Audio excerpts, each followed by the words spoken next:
아줌마, 우리 엄마 기일이니까 전이랑 탕국 신경 써서 해. 돈은 더 줄 테니까. 죽은 남편이 남긴 3억비 때문에 시작한 재벌집 식모살이. 저는 내 사모님, 분부대로 하겠습니다 하며 머리를 조아렸습니다. 제사상에 올릴 음식을 지지고 볶으며 병원에 계신 친정엄마 생각에 눈물을 훔치던 그때였어요. 엄마, 보고 싶어 죽겠어? 나 좀 데려가줘. 제사상의 노일 사진 앞에서 통곡하는 사모님.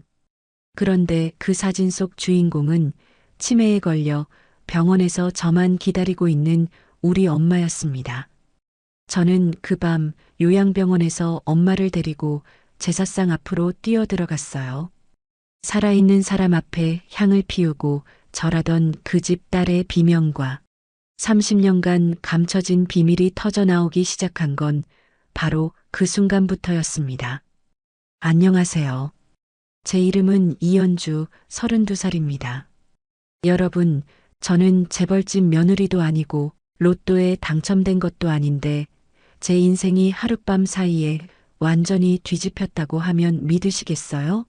저는 아버지가 누군지도 모른 채 태어나서 평생을 반지하 단칸방에서 살았던 여자예요. 그런 제가 최근 겪은 모든 일들이 저도 아직 꿈만 같은데요. 흐릿한 기억 속 눅눅한 곰팡이 냄새가 진동하는 반지하 단칸방. 그곳엔 늘 엄마와 저 단둘뿐이었죠. 엄마는 조금 아프신 분이었습니다. 가끔 허공을 멍하니 응시하시다가 갑자기 소스라치게 놀라며 소리를 지르곤 하셨거든요. 내 아기, 뺏어가면 안 돼. 절대 안 돼. 엄마가 발작을 일으키실 때마다 어린 저는 무서워서 이불 속에 숨어 벌벌 떨었습니다. 그러다 조금 더 자라서는 제가 엄마를 지켜야 한다는 생각에 작은 몸으로 엄마를 꼭 끌어안아 드렸고요.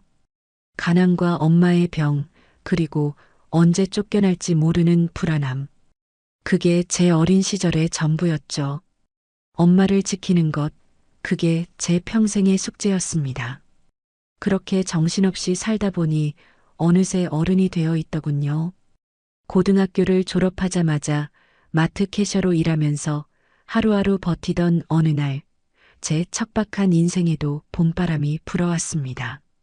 택배기사로 일하던 민수 씨를 만난 거예요. 성실하고 착해 빠진 사람. 고아로 자라서 그런지 가족의 정을 누구보다 그리워하던 사람이었죠. 어느 날 민수 씨가 제 손을 꼭 잡고 말했습니다. 투박하고 거친 손이었지만 그 온기만큼은 세상 누구보다 따뜻했죠. 연주야, 나 가진 건 없지만 너랑 장모님 평생 굶기지 않을게. 나만 믿어.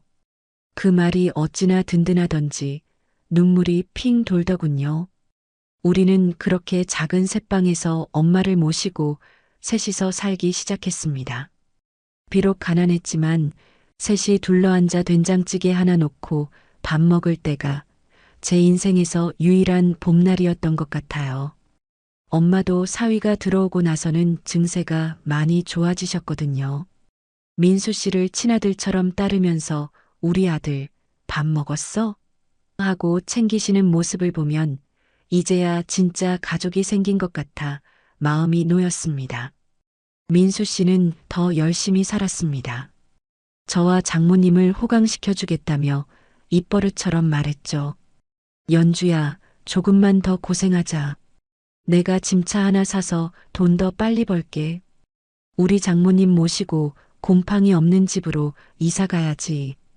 그 약속을 지키겠다고 무리해서 빚을 내 화물 트럭을 샀습니다. 밤낮 없이 일하는 그 사람이 안쓰러우면서도 우리 미래를 생각하면 힘이 났죠. 그런데 행복은 왜 이렇게 짧은 걸까요? 야속한 운명은 우리를 가만두지 않았습니다.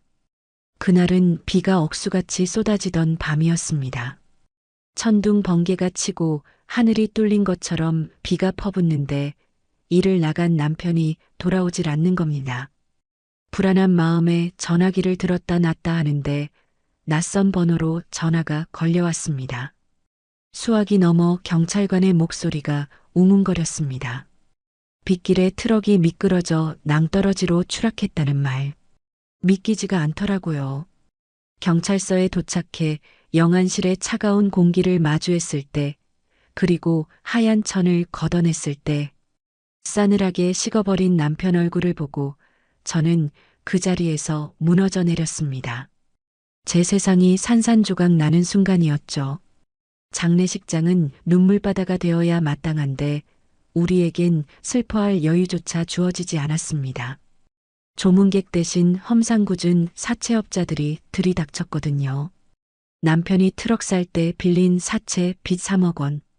그 막대한 빚이 고스란히 제 몫이 되어버린 겁니다. 3억 원이라니.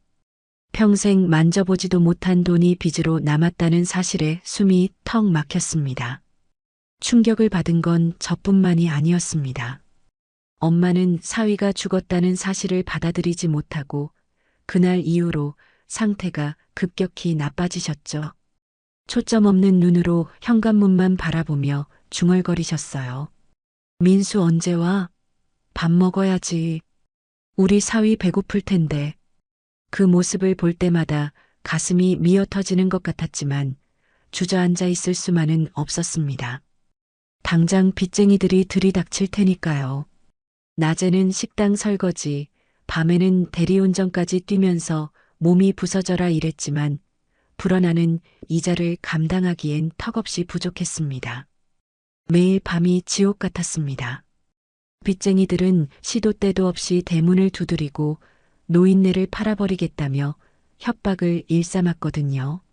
엄마가 공포에 질려 비명을 지를 때마다 저는 빚쟁이들에게 매달려 빌고 또 빌어야 했습니다. 엄마만은 건드리지 말아달라고요. 결국 결심했습니다. 엄마를 이 지옥 같은 곳에서 내보내야겠다고요. 언제 무슨 일이 벌어질지 모르는 상황에서 엄마를 계속 집에 모실 수는 없었으니까요. 그래서 엄마를 모시고 도망치듯 외진 요양병원을 찾아갔습니다. 시설은 낡았지만 빚쟁이들 눈을 피하기엔 여기만 한 곳이 없겠다 싶었거든요. 그런데 원무과 직원이 내민 입원비 청구서를 보고는 또 한 번 절망하고 말았습니다. 보증금이며 입원비며 제가 가진 돈으로는 턱도 없었죠. 엄마 손을 잡고 병원 벤치에 앉아 한참을 울었습니다. 엄마 미안해. 내가 능력이 없어서. 정말 미안해. 엄마는 아무것도 모른 채 제 눈물을 닦아주며 해맑게 웃으시더라고요. 그 모습이 더 가슴 아파서 꺽꺽대며 우는데 주머니 속에서 전화 진동이 울렸습니다. 친구 미정이었습니다. 연주야, 너 지금 어디야? 목소리가 다급하길래 무슨 일인가 싶어 눈물을 훔치고 대답했죠. 아니, 그냥 밖에 있어. 왜? 너 비위 좋지? 돈 급하다고 했잖아. 내가 일자리 하나 알아왔는데 월급이 꽤 세. 입주 도우미인데 월 500만 원 준대. 500만 원? 그 말에 귀가 번쩍 뜨이더군요. 그 돈이면 빚 이자도 막고 엄마 병원비도 해결할 수 있을 것 같았거든요. 진짜? 당장 할게. 어디야? 무슨 일인데? 제가 너무 급하게 대답하니까 미정이가 잠시 머뭇거리더니 말을 이었습니다. 근데 그게 좀 그래. 강남 펜트하우스인데 그 집 딸이 완전 도라이래. 성격이 파탄나서 도우미들이 3일을 못 버티고 도망가는 곳이라는데 너 괜찮겠어? 사람 취급 못 받을 수도 있어. 저는 헛웃음이 나왔습니다. 지금 제 처지에 찬밥 더운 밥 가릴 때인가요? 빚쟁이들에게 시달리는 것보다야 낫겠지. 벼랑 끝에 선 사람이 뭘 못할까요? 사람 죽이는 일만 아니면 다 해. 주소 찍어서 보내줘. 당장 면접 보러 갈게. 그렇게 저는 전화를 끊고 주먹을 꽉 쥐었습니다. 엄마를 병원에 안전하게 모시기 위해서라면 악마의 소굴이라도 제 발로 들어갈 각오가 되어 있었으니까요. 그곳이 천국일지 지옥일지는 가봐야 알겠지만 저는 물러설 곳이 없었습니다. 엄마를 지켜야만 했으니까요. 숨을 고르며 올려다본 강남의 하늘은 유난히 높고 차가웠습니다. 제가 도착한 곳은 그 동네에서도 가장 비싸다는 최고급 오피스텔, 그 중에서도 꼭대기층인 펜트하우스였어요. 현관문 앞에 섰을 때 제 낡은 운동화가 반짝이는 대리석 바닥 위에서 어찌나 초라해 보이던지. 하지만 저는 물러설 곳이 없었기에 떨리는 손으로 초인종을 눌렀습니다. 문이 열리고 마주한 집 안 풍경은 상상 이상으로 화려했지만 묘하게 서늘한 기운이 감돌았습니다. 마치 사람이 사는 집이 아니라 잘 꾸며진 모델하우스 같았달까요? 넓은 거실 한가운데 소파에 비스듬히 누워있는 여자가 보였습니다. 저와 동갑이라던 집주인 강세라 씨였죠. 그녀는 제가 들어왔는데도 시선조차 주지 않고 스마트폰만 들여다보고 있더라고요. 제가 조심스럽게 인사를 건넸습니다. 안녕하세요. 오늘부터 일하게 된 이현주입니다. 그제야 그녀가 고개를 돌려 저를 훑어보는데 그 눈빛이 어찌나 날카롭던지 베일 것만 같았어요. 첫 마디부터가 예사롭지 않았죠. 아줌마, 나랑 동갑이라고 들었는데 혹시라도 친구 먹으려거나 선 넘는 행동하면 그날로 바로 해고야. 주제 파악 잘해. 기가 막혔지만 저는 납작 엎드려야 했습니다. 제 자존심보다는 병원에 계신 엄마의 입원비가 더 급했으니까요. 네, 아가씨. 명심하겠습니다. 시키는 대로만 하겠습니다. 그녀는 귀찮다는 듯 손을 휘휘 젓더니 다시 눕더군요. 그게 우리의 첫 만남이었습니다. 그리고 예상은 했지만 그 집에서의 생활은 정말 만만치 않았습니다. 세라 아가씨는 밤낮이 완전히 뒤바뀐 생활을 하고 있었거든요. 해가 중천에 떠 있을 때는 커튼을 2중 3중으로 치고 죽은 듯이 자다가 모두가 잠든 새벽이 되면 깨어나 활동을 시작했습니다. 덕분에 저도 덩달아 잠을 설치기 일쑤였죠. 새벽 3시쯤 되었을까요? 인터폰이 요란하게 울려대면 저는 스프링처럼 튀어나가야 했습니다. 아줌마, 일어나. 배고파. 라면 끓여와. 파 많이 넣고 계란은 반숙으로. 졸린 눈을 비비며 부엌으로 달려가 정성껏 라면을 끓여 대령했지만 그녀의 입맛을 맞추기란 하늘의 별 따기였죠. 한 젓가락 입에 넣고는 인상을 팍 쓰며 젓가락을 탁 내려놓는 게 아니겠어요? 아, 맛없어. 이게 무슨 맛이야? 면이 다 불었잖아. 그러고는 그 뜨거운 국물이 담긴 그릇을 바닥으로 획 밀어버리더라고요. 우당탕 소리와 함께 라면 국물이 사방으로 튀고 제 발등에도 뜨거운 국물이 튀어 화끈거렸지만 비명도 지르지 못했습니다. 죄송합니다, 아가씨. 다시 끓여오겠습니다. 됐어. 입맛 떨어졌어. 치워. 그녀는 식탁에 엎드려 중얼거리곤 했습니다. 술에 잔뜩 취한 목소리로 말이죠. 우리 엄마라면 이렇게 안 끓였을 텐데. 엄마가 끓여준 라면 먹고 싶다. 그때마다 저는 바닥에 엎어진 라면을 치우며 묘한 기분을 느껴야 했습니다. 돈이 저렇게 많은데도 최고급 펜트하우스에 살면서도 고장 라면 하나에 엄마를 찾으며 우는 여자. 그녀의 뒷모습이 어딘가 모르게 텅 비어 보였거든요. 집안을 청소하다 보면 더 이상한 점들이 눈에 들어왔습니다. 보통 집이라면 거실 한가운데 걸려 있을 법한 가족 사진이 이 집엔 단 한 장도 없었거든요. 벽에 걸린 건 오로지 세라 아가씨 혼자 찍은 독사진 뿐이었습니다. 화려한 드레스를 입고 있지만 표정은 전혀 웃고 있지 않은 차가운 인형 같은 사진들만 가득했죠. 이 넓은 집에서 그녀도 저처럼 철저히 혼자라는 생각이 들더라고요. 그러던 어느 날 그녀의 방을 청소하다가 우연히 펼쳐져 있는 일기장을 보게 되었습니다. 훔쳐볼 생각은 없었지만 펼쳐진 페이지에 적힌 글씨가 너무 커서 눈에 들어오고 말았죠. 내용은 충격적이었습니다. 죽고 싶다. 아무도 날 사랑하지 않아. 아빠는 악마야. 날 쳐다보지도 않아. 엄마, 보고 싶어. 나 좀 데려가줘. 여기 너무 외로워. 그 글귀들을 읽는 순간 가슴 한구석이 찌릿해지더라고요. 겉으로는 가시를 세우고 남들을 찌르는 고슴도치 같았지만 속은 골마 터져서 피를 흘리고 있었던 겁니다. 아빠를 악마라고 부르고 엄마를 그리워하며 매일 밤 술로 지새우는 여자. 그녀가 부리는 히스테리가 단순히 성격이 나빠서가 아니라 살려달라는 비명처럼 느껴지기 시작했죠.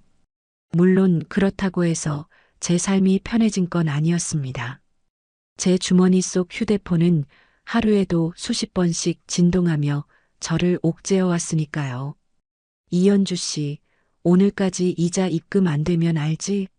요양병원으로 찾아간다? 빚쟁이들이 보낸 협박 문자를 볼 때마다 심장이 덜컥 내려앉았습니다. 화장실에 숨어 그 문자를 읽으며 입술을 깨물고 눈물을 삼켜야 했죠. 그때 밖에서 세라 아가씨가 소리를 질렀어요. 아줌마, 어디 갔어? 내 주스 안 가져오고 뭐해? 그녀가 저에게 온갖 모욕적인 말을 퍼부어도 라면 그릇을 던져도 저는 속으로 되뇌었습니다. 감사합니다. 아가씨 덕분에 저희 엄마 병원비 낼 수 있어요. 그렇게 생각하지 않으면 버틸 수가 없었거든요. 그녀의 갑질은 저에게 돈이었고 그 돈은 곧 엄마의 생명줄이었으니까요. 벼랑 끝에 선 저에게 자존심 따위는 사치였죠. 그렇게 숨막히는 줄타기를 하며 한 달이라는 시간이 흘렀습니다. 월급이 통장에 찍히던 날 저는 빚쟁이들에게 이자를 보내고 안도의 한숨을 내쉬었죠. 이제 또 한 달을 버틸 수 있겠구나 싶어서요. 그날은 웬일인지 세라 아가씨가 술을 마시지 않고 맨정신으로 거실에 앉아 있었습니다. 검은색 원피스를 단정하게 차려입은 모습이 낯설기까지 하더라고요.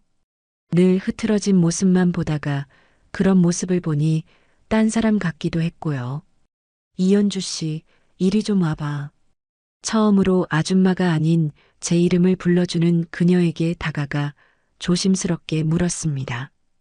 네, 아가씨. 필요한 게 있으신가요?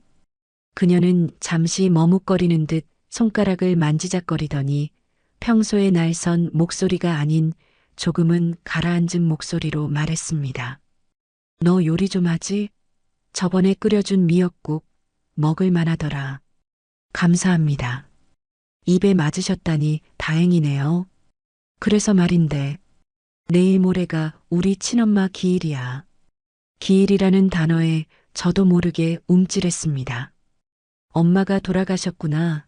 그래서 그렇게 술만 마시면 엄마를 찾았구나 싶어서요. 제사상 좀 제대로 봐줘. 내가 할 줄 아는 게 없어서 그래.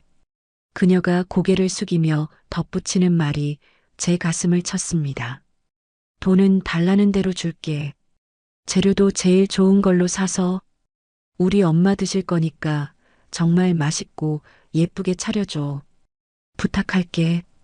그녀의 눈빛이 흔들리고 있었습니다. 늘 도끼로 가득 차 있던 눈동자에 슬픔이 그득 고여 있었죠. 누군가에게 부탁이라는 걸 처음 해보는 사람처럼 어색해 보였습니다.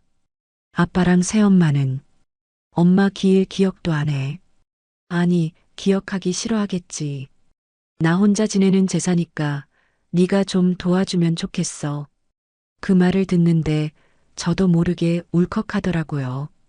재벌가 딸이라 남부러울 것 없이 사는 줄 알았는데 자기 엄마 제사상 하나 같이 차려줄 가족이 없다는 게 얼마나 서러운 일인지 아니까요. 저도 남편 보내고 홀로 막막함과 외로움을 뼈저리게 겪고 있었으니까요. 이 넓은 펜트하우스에서 혼자 향을 피우고 있을 그녀의 모습이 상상되니 도저히 남일 같지가 않았습니다. 네, 걱정 마세요. 제가 친정 엄마 제사 지내는 마음으로 정성껏 준비할게요. 아가씨 어머니께서 생전에 좋아하시던 음식 있으시면 말씀해 주세요. 제가 솜씨 발휘 한번 해보겠습니다. 제 대답에 세라 아가씨가 희미하게 웃었습니다. 입주하고 처음 보는 미소였죠. 고마워. 엄마는 약과를 좋아하셨대. 그리고 동그랑땡도. 아, 맞다. 영정 사진은 내가 따로 금고에 보관하고 있으니까 상만 잘 차려줘. 그녀는 그렇게 말하고 방으로 들어갔습니다. 닫힌 방문을 바라보며 저는 다짐했죠. 비록 돈 때문에 시작한 일이지만 이번만큼은 진심을 다해 도와주겠다고요. 외로운 영혼을 위로해 주는 건 같은 상처를 가진 사람만이 할 수 있는 일이니까요. 저는 시장에 갈 준비를 하며 수첩을 꺼내 적기 시작했습니다. 최고급 소고기, 제철 과일, 약과, 동그랑땡 재료. 장바구니를 챙겨 들고 현관을 나서는데 문득 요양병원에 계신 엄마 생각이 나더라고요. 우리 엄마도 약과 참 좋아하시는데. 하지만 그때는 꿈에도 몰랐습니다. 제가 차릴 그 제사상이 그리고 세라 아가씨가 금고 깊숙이 숨겨뒀다는 그 영정 사진이 제 인생을, 아니 우리 모두의 운명을 송두리째 뒤흔들어 놓을 거라는 사실을요. 판도라의 상자가 열리기 직전이었는데 저는 그것도 모르고 그저 아가씨를 도울 수 있다는 생각에 조금 들떠있기까지 했답니다. 새벽 공기가 차가웠지만 시장의 활기찬 소음은 제 마음을 조금 들뜨게 했습니다. 남의 집 제사상이라지만 누군가를 위해 정성을 다해 음식을 준비한다는 건 꽤 오랜만이었거든요. 저는 시장 골목을 누비며 가장 신선한 재료들을 골랐습니다. 아저씨, 이거 한우 양지 제일 좋은 걸로 주세요. 국거리 말고 산적용으로 두툼하게요. 최고급 소고기에 흠집 하나 없는 제철 과일, 그리고 빛깔 좋은 나물들까지. 제 손에 들린 장바구니가 묵직해질수록 묘한 책임감이 느껴지더라고요. 돈을 받아서 하는 일이라기엔 제 마음이 꽤 진지했습니다. 아마도 남편, 엄마 생각이 나서였겠죠? 집으로 돌아와 앞치마를 질끈 동여매고 부엌에 섰습니다. 고소한 참기름 냄새가 펜트하우스의 차가운 공기를 따뜻하게 데우기 시작했죠. 저는 엄마가 평소에 좋아하시던 동그랑땡 반죽을 치대며 혼자 중얼거렸습니다. 우리 엄마도 이거 참 좋아하시는데 병원 갈 때 좀 싸가야지. 엄마, 조금만 기다려. 내가 맛있는 거 많이 해갈게. 지글지글 전이 익어가는 소리에 맞춰 제 손도 바쁘게 움직였습니다.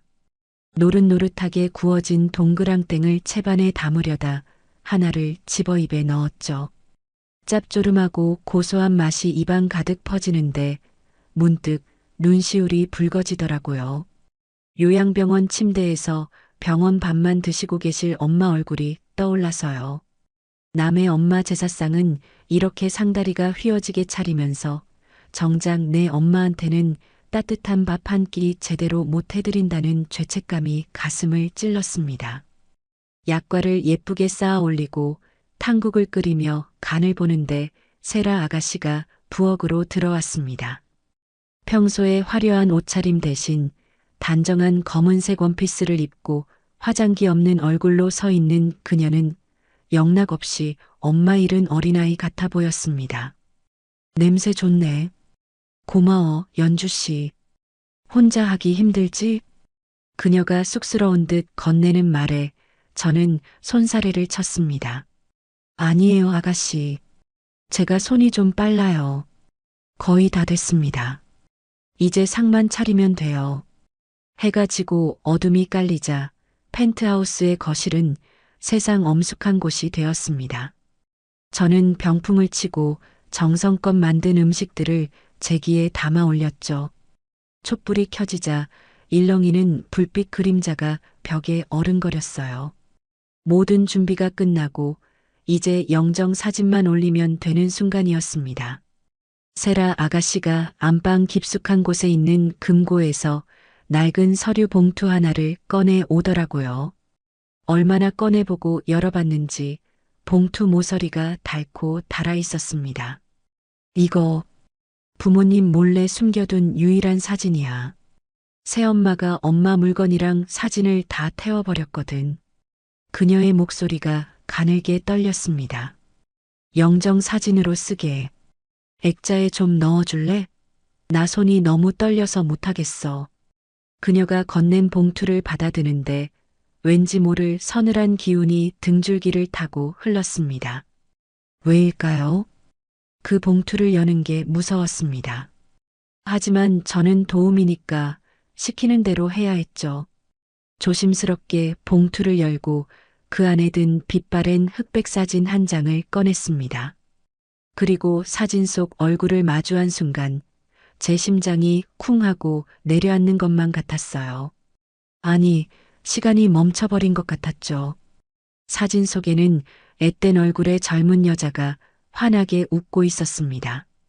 곱게 빗어넘긴 머리, 선한 눈매, 그리고 목덜미에 있는 작은 점 하나까지 제 손이 사시나무 떨듯 떨리기 시작했습니다. 눈을 비비고 다시 봐도 헛것을 본 게 아니었습니다. 사진 속 젊은 여자는 제 지갑 속에 꼬깃꼬깃 접혀 있는 사진과 똑같았고 지금 요양병원에 누워 계신 제 엄마 최명자 씨가 틀림없었으니까요.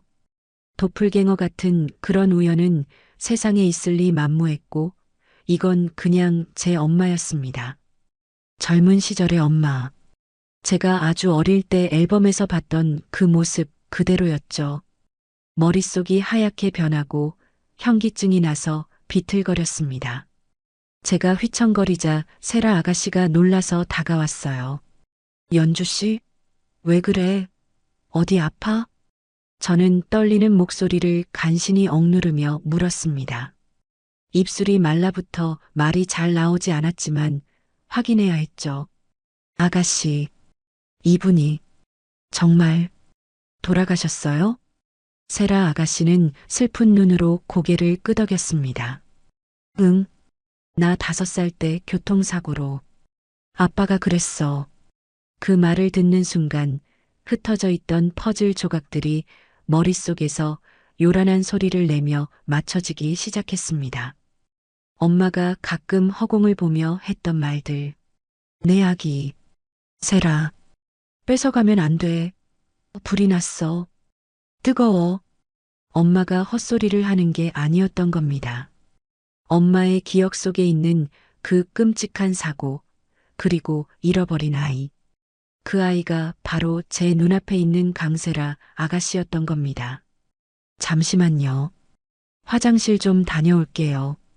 저는 도망치듯 부엌으로 뛰어들어갔습니다.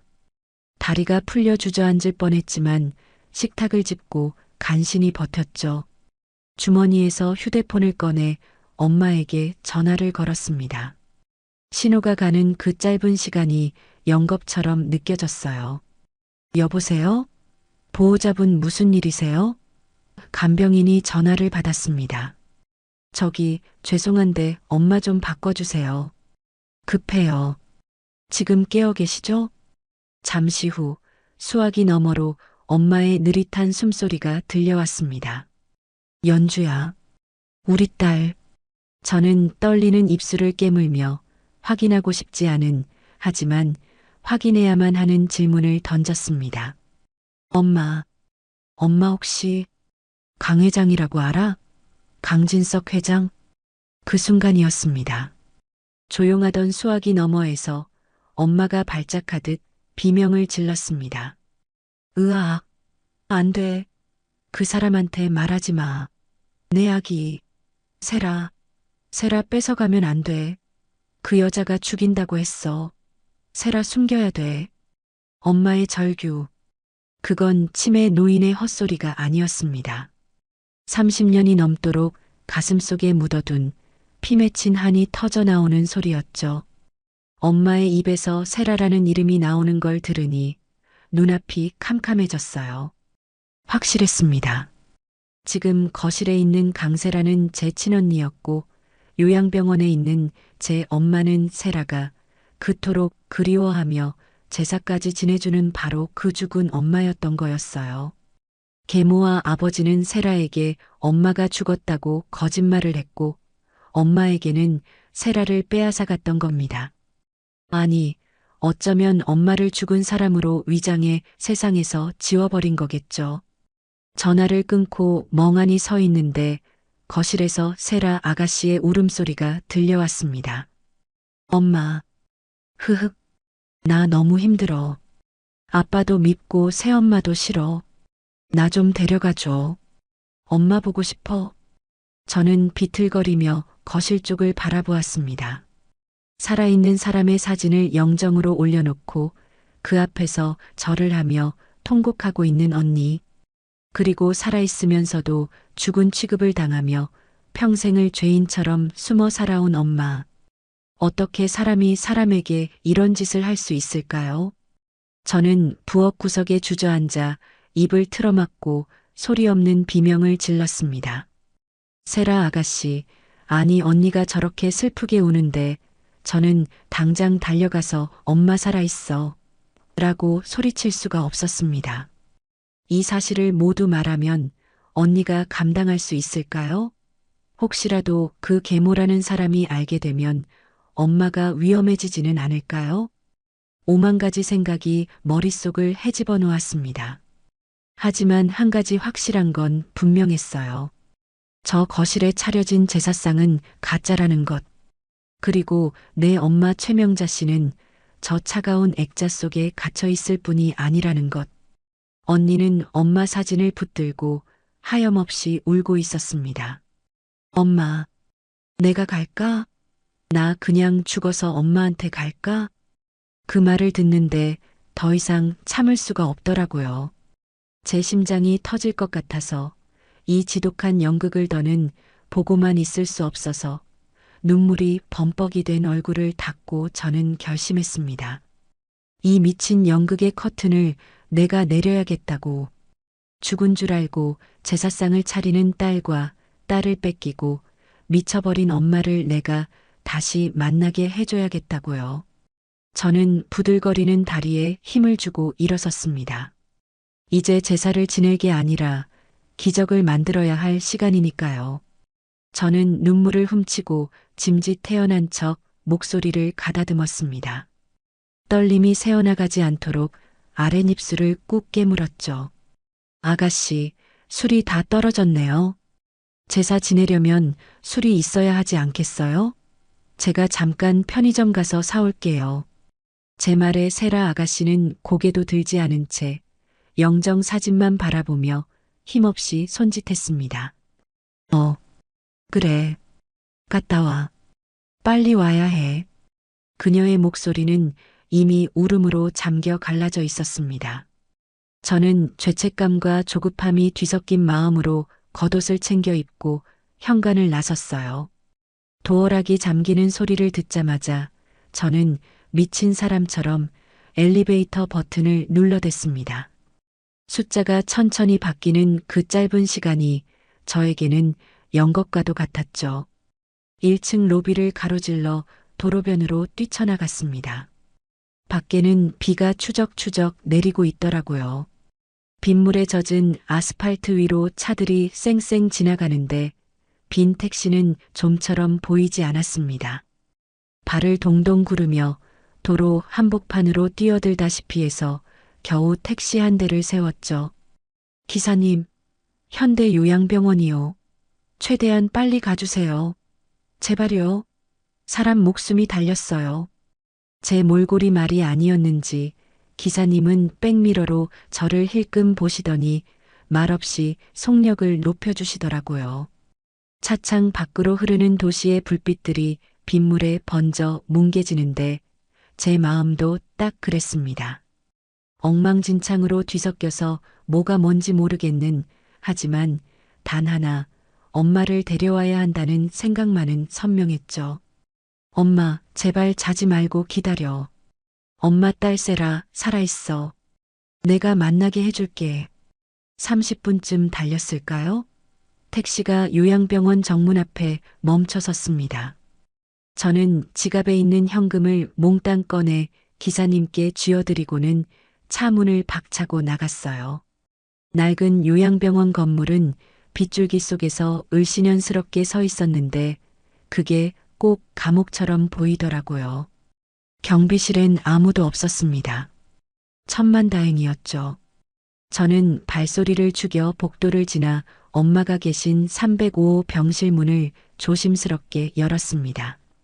문을 여니 퀴퀴한 소독약 냄새와 노인들의 냄새가 섞여서 훅 끼쳐오는데 순간 코끝이 찡해지더라고요.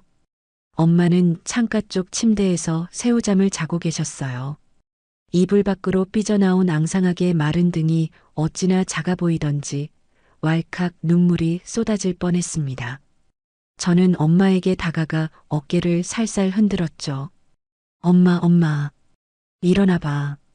나야 연주. 엄마는 화들짝 놀라며 이불을 끌어당기셨어요. 치매가 심해지신 뒤로는 늘 누군가가 자기를 해칠까봐 겁에 질려 계셨거든요. 누구야? 저리 가. 내 아기 뺏어가면 안 돼. 잔뜩 겁에 질린 엄마의 눈동자가 허공을 헤매고 있었습니다. 저는 엄마의 차가운 손을 꼭 잡고 최대한 또렷하고 부드러운 목소리로 속삭였습니다. 엄마가 제일 반응하는 그 단어를 써야만 했으니까요. 엄마, 진정해. 나 연주야. 우리 세라 만나러 가자. 세라라는 두 글자가 주문처럼 통했나 봐요. 엄마의 발작이 거짓말처럼 멈추더라고요. 초점 없던 엄마의 눈동자가 저를 향해 고정되었죠. 세라, 내 딸. 세라, 응. 언니가 엄마 기다려. 엄마 보고 싶다고 울고 있어. 우리 빨리 가자. 그 순간 엄마의 눈에 형언할 수 없는 빛이 스쳐 지나갔습니다. 치매로 흐릿해졌던 기억의 저편에서 모성애라는 본능이 깨어난 걸까요? 엄마는 침대에서 벌떡 일어나시더니 장롱을 열어젖히시는 거예요. 가야지. 내 새끼 보러 가야지. 예쁘게 입고 가야지. 손을 벌벌 떨면서도 옷가지들을 챙기시는 엄마를 보며 저는 구석에서 옥색 한복을 꺼냈습니다. 엄마가 정신이 온전하던 시절 가장 아끼셨던 옷이었거든요. 엄마, 이거 입자. 세라 언니 만나러 가는 거니까 제일 고운 거 입고 가야지. 엄마는 어린아이처럼 고개를 끄덕이며 제 도움을 받아 한복으로 갈아입으셨어요. 곱게 빗은 머리에 옥색 저고리를 입으신 엄마는 잠시나마 환자가 아닌 고운 여인으로 돌아간 듯했죠. 저는 엄마를 휠체어에 태우고 혹시라도 감기 드실까봐 담요로 꽁꽁 싸매어 병실을 빠져나왔습니다. 다행히 야간 당직 간호사는 데스크에서 꾸벅꾸벅 졸고 있더라고요. 숨조차 크게 쉬지 못하고 병원 로비를 빠져나온 우리는 다시 택시를 잡아타고 강남으로 향했습니다. 돌아오는 택시 안에서 엄마는 창밖 풍경에서 눈을 떼지 못하셨어요. 연주야, 저기 불빛 좀 봐라. 우리 세라가 저런 데 사는 거니? 밥은 굶지 않았을까? 내가 늦게 가서 혼나면 어떡하지? 엄마의 걱정은 오로지 세라뿐이었습니다.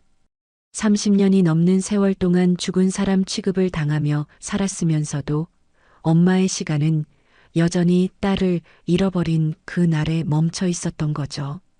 그 마음이 너무 애틋해서 저는 엄마의 거친 손만 꽉 잡아드렸어요. 걱정 마, 엄마. 언니 잘 살고 있어. 엄마만 오면 된대. 펜트하우스 로비에 도착했을 때 제 온몸은 땀으로 축축했습니다. 엄마의 휠체어를 밀고 금빛으로 치장된 엘리베이터에 탔는데요.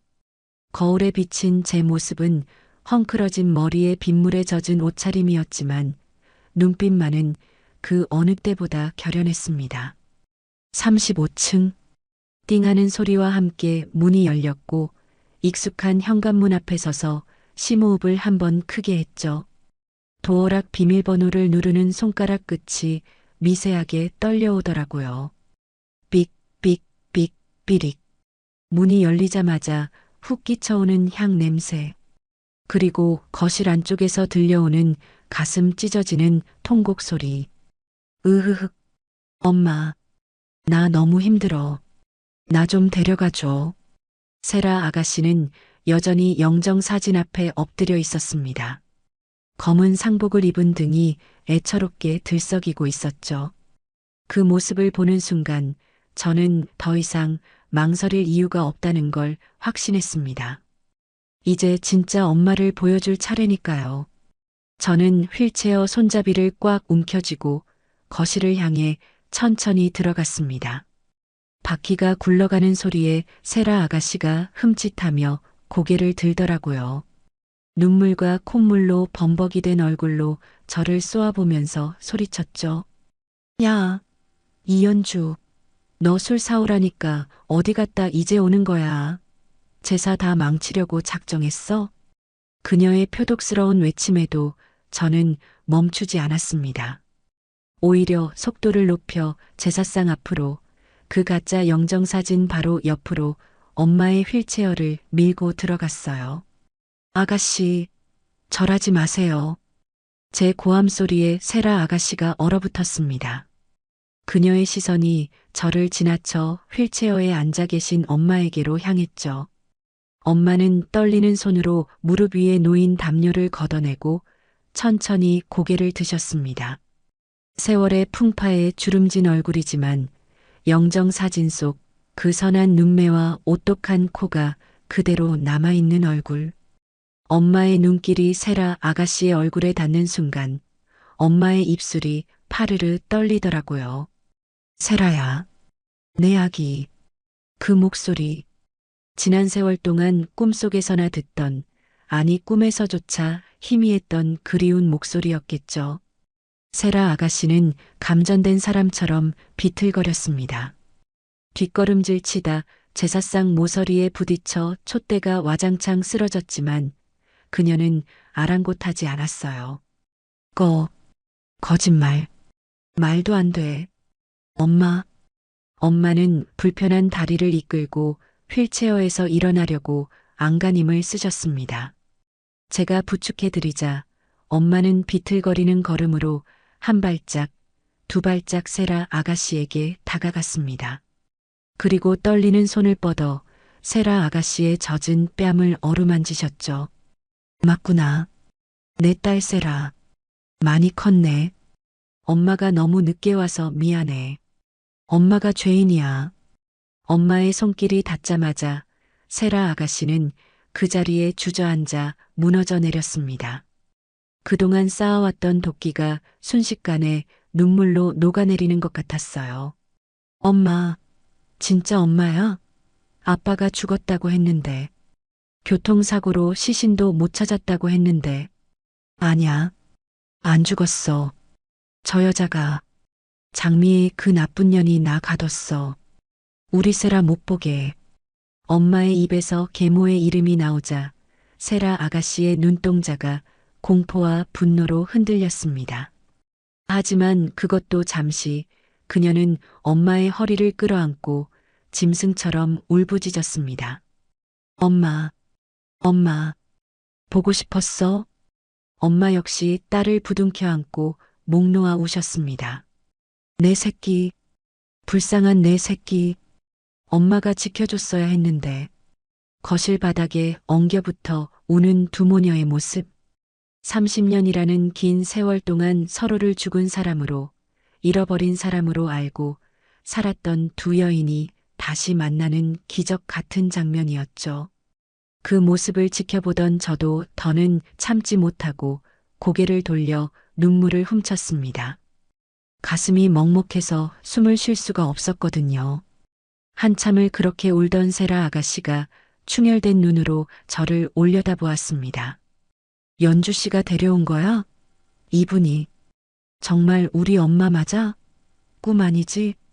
저는 흐르는 눈물을 닦으며 고개를 끄덕였습니다. 이제는 숨겨왔던 진실을 말할 차례였죠. 더 이상 남인 척할 수 없었으니까요. 네, 맞아요. 아가씨 어머니세요. 그리고 제 어머니이기도 하고요. 언니, 뭐, 언니? 세라 아가씨의 눈이 휘둥그레졌습니다. 그녀는 믿기지 않는다는 듯 엄마와 저를 번갈아 쳐다보더라고요. 엄마가 제 손을 잡아 세라 아가씨의 손 위에 포개주며 말씀하셨습니다. 세라야, 네 동생 연주다. 엄마 뱃속에 있을 때 너랑 헤어졌어. 네가 언니야. 출생의 비밀이 밝혀지는 순간 세라 아가씨의 표정이 묘하게 일그러졌습니다. 충격과 혼란, 그리고 알 수 없는 안도감 같은 것이 스쳐 지나갔죠. 그녀는 떨리는 손으로 제 손을 꽉 잡았습니다. 네가 내 동생이라고? 그래서 나한테 그렇게 잘해줬던 거야? 그 모진 꼴을 다 당하면서도? 사실 저도 이 사진 보고 알았어요.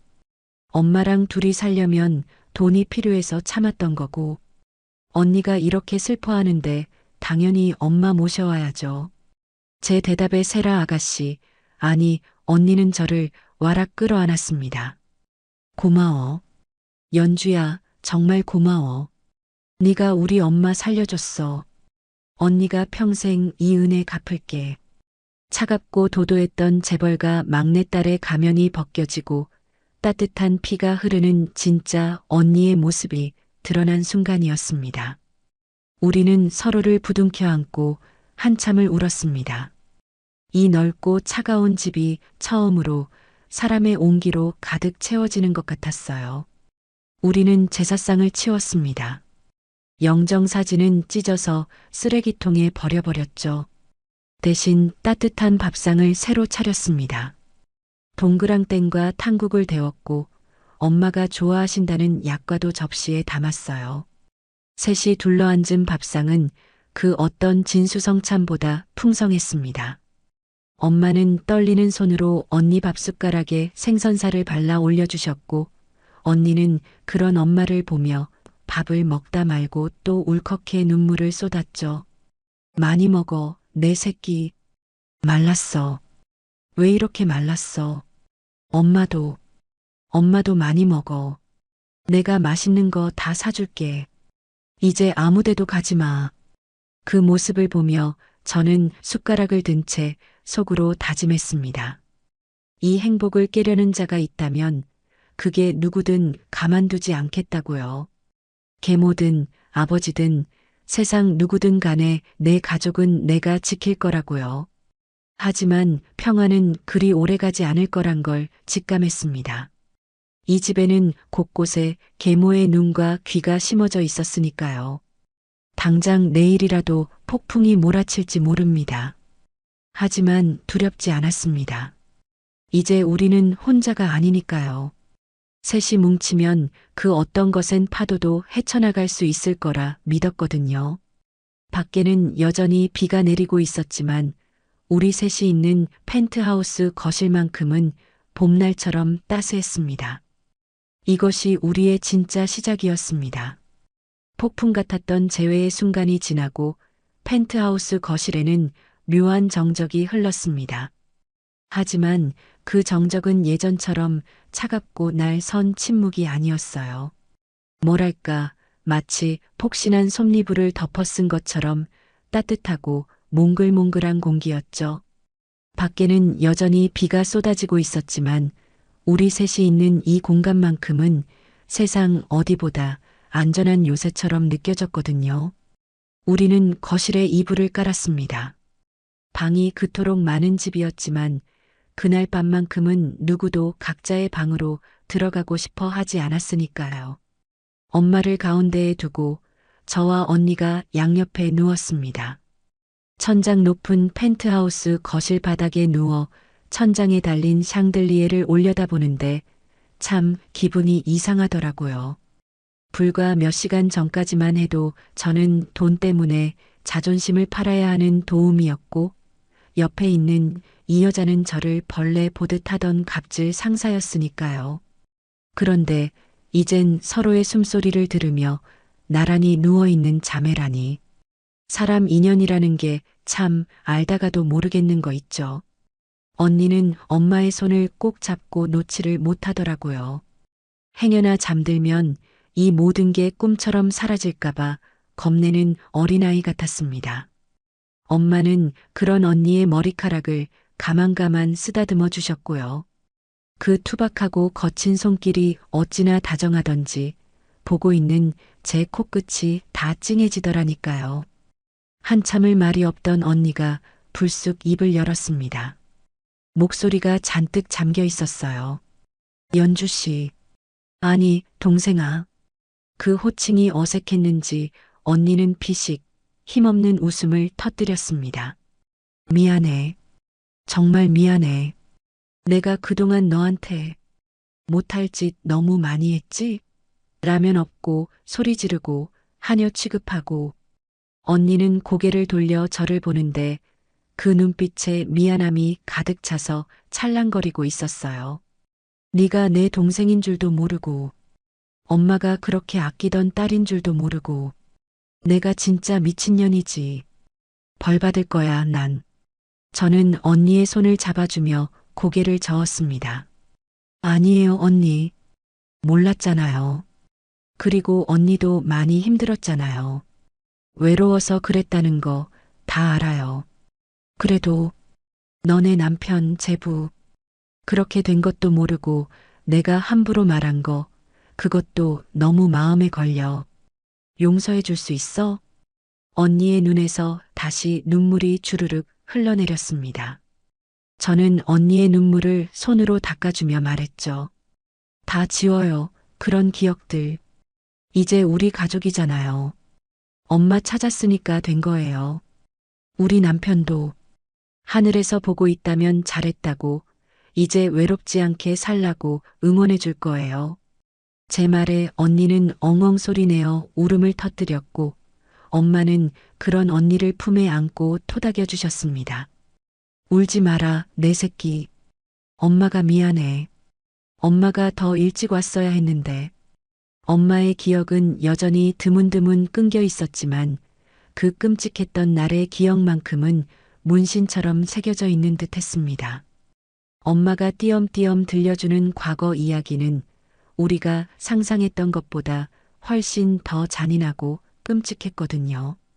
그날 연주 임신한 줄도 모르고 몸이 너무 힘들어 병원에 입원했었어. 장미에 그 여자가 간호사를 시켜서 내 링거에 뭘 넣었나 봐. 정신이 몽롱해지는데 눈을 떠보니 앰뷸런스 아니더라. 엄마의 목소리가 가늘게 떨려왔습니다. 내가 살려달라고 우리 세라 젖줘야 한다고 비는데 그 여자가 웃으면서 그러더라. 넌 죽은 거야. 세상 사람들 다 네가 죽은 줄 알아. 그러니까 쥐 죽은 듯이 살아. 그러고는 산속에 있는 정신병원 독방에 쳐넣었어. 듣고 있는 것만으로도 피가 거꾸로 솟는 기분이었습니다. 멀쩡한 사람을 납치해서 감금하고 남은 가족들에겐 죽었다고 거짓말을 하다니. 그게 사람이 할 짓인가요? 악마도 고개를 저을 짓이죠. 거기서 얼마나 있었는지도 몰라. 배는 점점 불러왔고 미치지 않으려고 우리 세라 얼굴 안 잊어버리려고 매일 벽에다 내 이름을 썼어. 엄마는 언니의 손을 자기 볼에 비비며 말을 이었습니다. 그러다 불이 났어. 병원에 큰 불이 나서 사람들이 막 도망가는데 나도 그때 정신없이 뛰쳐나왔지. 산 넘고 물을 건너서 도망치는데 갈 데가 있어야지. 기억은 자꾸 사라지지. 그러다 반지하방에서 연주를 낳고 그렇게 숨어 살았던 거야. 들키면 우리 세라 연주까지 죽일까봐. 엄마의 이야기가 끝날 즈음 우리는 셋 다 말을 잇지 못했습니다. 분노와 슬픔 그리고 안도감이 뒤섞여서 가슴이 먹먹했거든요. 그 모진 세월을 견뎌내고 이렇게 우리 곁으로 돌아와 준 엄마가 그저 기적처럼 느껴질 뿐이었습니다. 이제 괜찮아요, 엄마. 이제 아무도 엄마 못 건드려요. 내가 그리고 언니가 엄마 지킬 거니까. 제가 단호하게 말하자 언니도 눈물을 닦으며 도끼 어린 눈빛으로 고개를 끄덕였습니다. 그래. 장미 그 여자. 내가 가만 안 둬. 우리 엄마 인생 망치고 내 인생 지옥으로 만든 데가 뼈저리게 치르게 해줄 거야. 아빠한테도 다 말할 거야. 잠깐만요, 언니. 저는 흥분한 언니를 말렸습니다. 지금 당장 감정에 휩쓸려 움직였다가는 오히려 역풍을 맞을 수도 있었으니까요. 그 계모라는 여자는 보통 내기가 아닌데 30년을 완벽하게 속여온 사람이니 우리가 섣불리 덤벼들었다가는 엄마가 다시 위험해질 수도 있었습니다. 지금 당장은 안 돼요. 확실한 증거를 잡아야 해요. 그리고 아버지가 회장님이 믿어주실까요? 30년이나 죽은 줄 알았던 아내가 살아왔다고 하면 그쪽에서 유전자 검사 조작하고 미친 사람 취급하면 우리는 당할 수밖에 없어요. 제 말에 언니도 아차 싶은 표정을 짓더라고요. 그럼 어떻게 이대로 숨어지네? 아니요. 숨는 게 아니라 준비를 하는 거예요. 가장 결정적인 순간에 그 여자가 빠져나갈 구멍이 전혀 없을 때 터뜨려야 해요. 그때까지는 엄마 여기 계신 거 비밀로 해요. 우리는 그날 밤 일종의 작전 회의를 했습니다. 엄마를 이 넓은 펜트하우스 어디에 숨겨야 할지, 외부 사람들 눈을 어떻게 피할지 머리를 맞댔죠. 다행히 이 집은 워낙 넓고 방도 많아서 마음만 먹으면 사람 하나 숨기는 건 일도 아니었습니다. 안방 안쪽에 드레스룸이랑 연결된 작은 방이 있어. 거긴 부모님도 잘 안 들어오고 나만 쓰는 공간이니까 엄마 거기 계시면 돼. 언니가 눈을 반짝이며 제안했습니다. 그리고 밥은 내가 챙겨드릴게. 연주 너는 평소처럼 행동해. 도우미 일 계속하면서 다른 사람들 눈치 못 채게 연기해줘. 네, 알겠어요. 그리고 아빠, 아니, 회장님께 접근할 방법도 찾아봐야겠어요.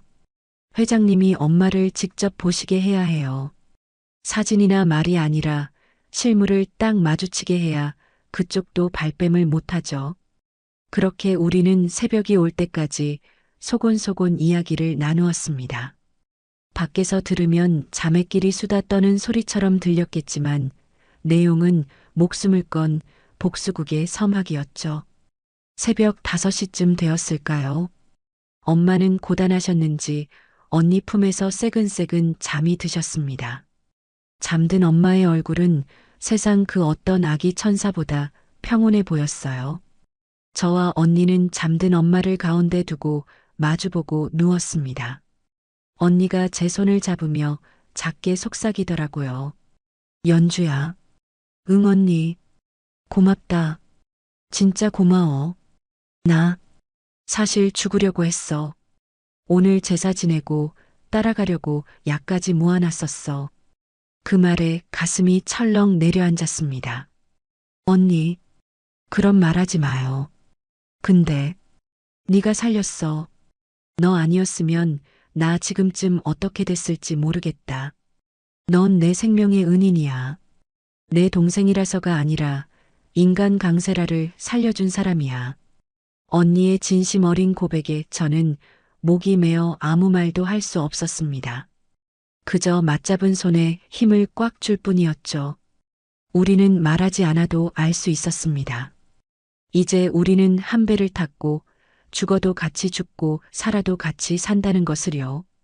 아침 햇살이 커튼 사이로 비집고 들어올 때쯤 저는 자리에서 일어났습니다.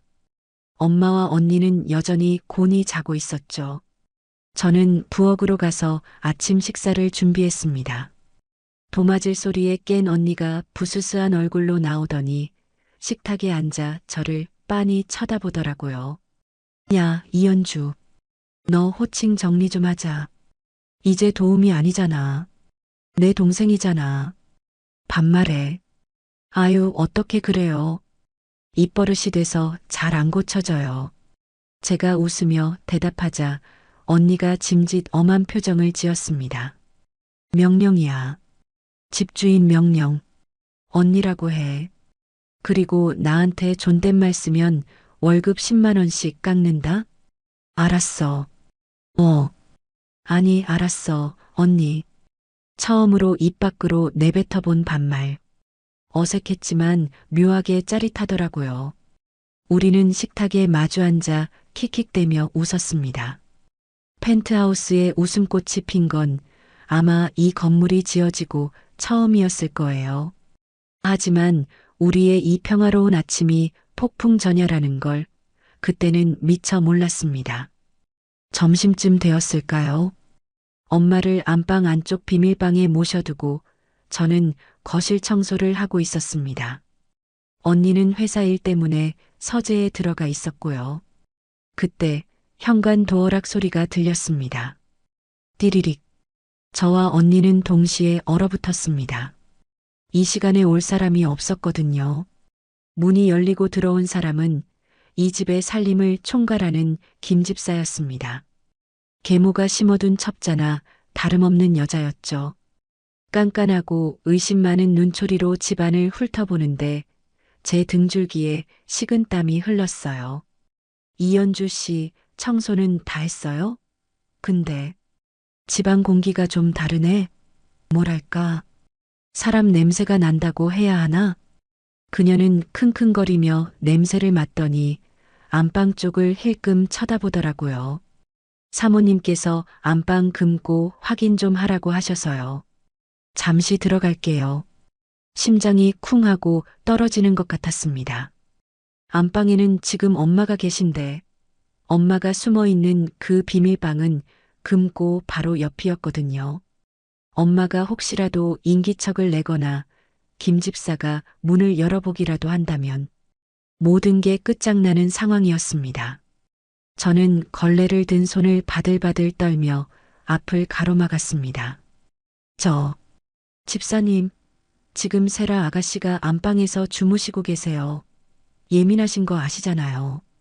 깨시면 난리 날 텐데. 어머, 그래요? 아가씨 서재에 계신 거 아니었나? 김 집사는 여우 같은 눈을 가늘게 뜨며 저를 훑어보았습니다.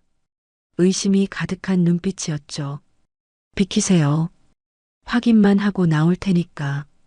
안방 문고리를 잡은 김 집사의 손이 돌아가려는 찰나 제 심장은 발밑으로 쿵 떨어지는 것 같았어요.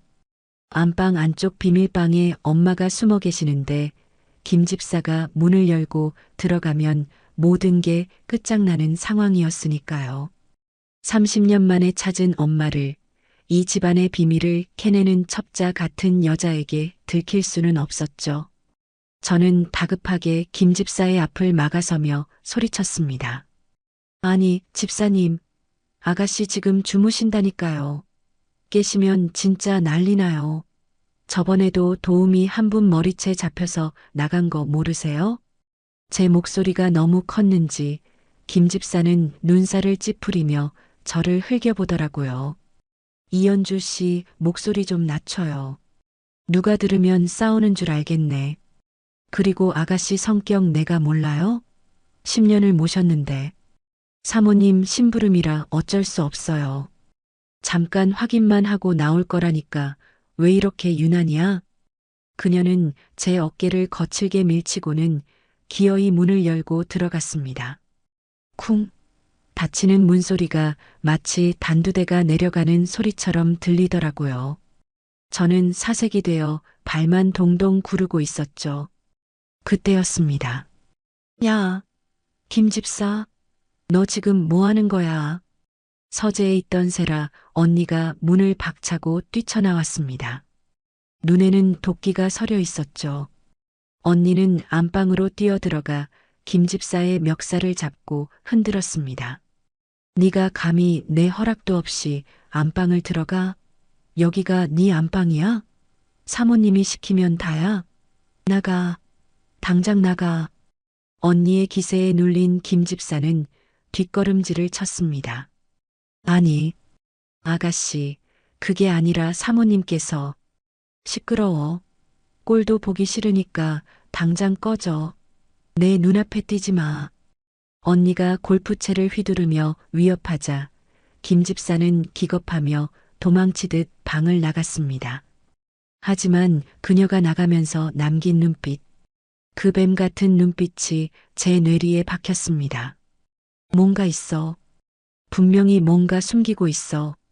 그녀는 의심의 씨앗을 품고 나간 게 분명했습니다. 계모에게 바로 보고할 게 뻔했죠.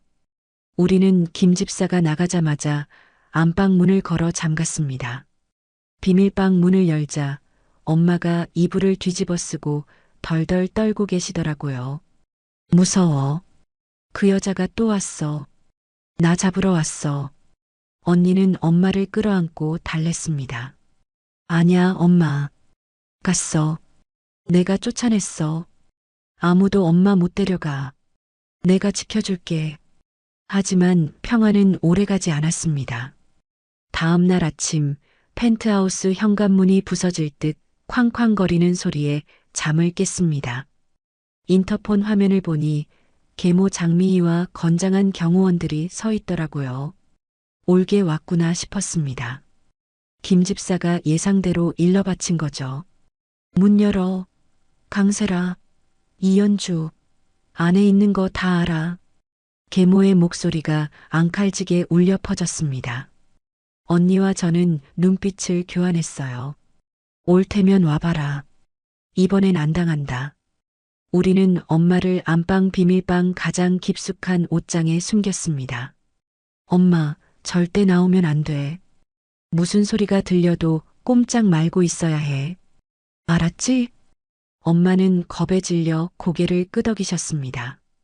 저는 방문을 잠그고 언니는 심호흡을 한 번 하더니 현관문을 열었어요. 문이 열리자마자 계모 장미희가 들이닥쳤습니다.